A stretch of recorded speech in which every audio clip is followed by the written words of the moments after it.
कुछ ही दशक पहले महिलाएं अपने छोटे छोटे बच्चों को छोड़ के सुसाइड कर लेती थी और बहुत सारी ऐसी नवविवाहिता भी थी कि जिनकी मौत केवल गैस सिलेंडर के फट जाने के कारण हो जाती थी।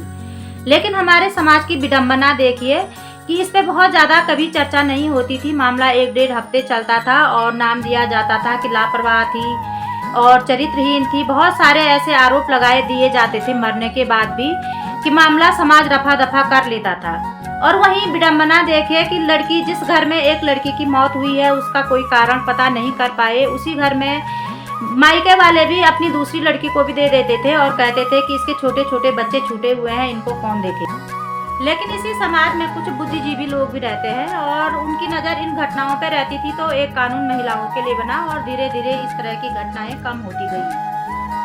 लेकिन इन घटनाओं के चलते लोगों ने अपनी लड़कियों को उच्च शिक्षा दी और शादी देर से की, उनको सक्षम बनाया और इस काबिल बनाया कि वे ससुराल जाके अपना भरण पोषण खुद से कर सके।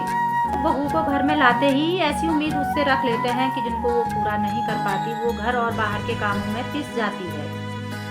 कोई भी उस लड़की को समझने की कोशिश नहीं करता है और उससे हर कोई उम्मीद लगाए बैठा रहता है कि वो घर के काम भी करे और पैसे कमा के भी लाए। लेकिन जब वह उनकी शर्तों पे खरी नहीं उतरती है तो पूरा घर उसके पीछे पड़ जाता है। उसको साइलेंट ट्रीटमेंट दिया जाता है, घर के जो जरूरी काम होते हैं उससे नहीं पूछे जाते हैं, जिससे उसके आत्मसम्मान को ठेस पहुंचती है और वो डिप्रेशन में चले जाती है। लेकिन एक समय ऐसा भी आता है कि जब वह लड़की न रह के एक बदहवासी अवस्था में चले जाती है और इन विषम परिस्थितियों में भी उसका कोई साथ देने वाला नहीं होता है। लेकिन अब उसको धीरे धीरे चीज़ें समझ आने लगती हैं और वो खुद को सेपरेट कर लेती है, अपना ध्यान रखती है।